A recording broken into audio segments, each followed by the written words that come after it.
So the next excuse that we're addressing today is the excuse that it's my personal choice to eat animal products. Again, this is something we hear all the time as vegans, people saying, don't judge me, don't force your beliefs on me, it's my personal choice to eat what I want. Now this excuse is quite an interesting one insofar as arguably it is someone's personal choice to eat animal products. We all personally choose to do so, but it's also someone's personal choice if they want to commit rape or commit an act of murder. The person personally chooses to do those things. Likewise, if someone wants to beat and abuse a dog, it's their personal choice to beat and abuse that dog.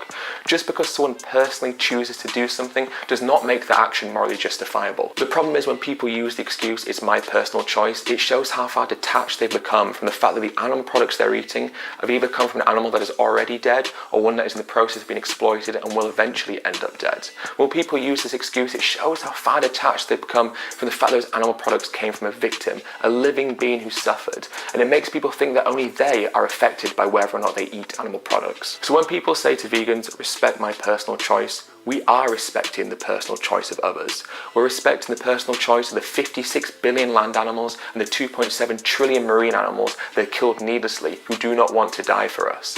We are respecting the personal choice of the humans that are also abused and exploited in the animal agriculture industries, the slaughterhouse workers who suffer from some of the highest rates of PTSD, depression, anxiety, drug and alcohol abuse and suicide.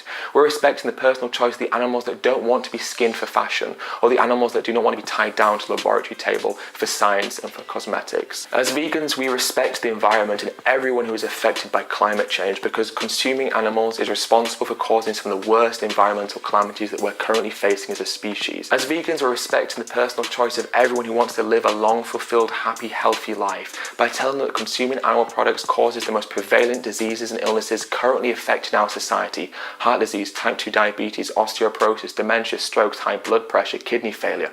All of these diseases can be attributed to the fact that we consume animal products, but most importantly, a simple switch to a plant-based diet can not only prevent many of them, it can even reverse and treat some of them as well. In our society here in the West, we do not consider it morally justifiable for someone to beat, kill and eat a dog in Yulin, even though they personally choose to do so. We do not consider it morally justifiable for someone to hunt a dolphin in Taiji in Japan or to hunt a pilot whale in the Faroe Islands, even though they personally choose to do so. So by that logic, it can't be morally justifiable for us to eat any animal that we eat here in the West, even though we personally choose to do so. So the question I'd like to ask anyone who uses the respect my personal choice excuse is, what other personal choice, what other opinion are you considering and respecting when you eat animal products other than your own?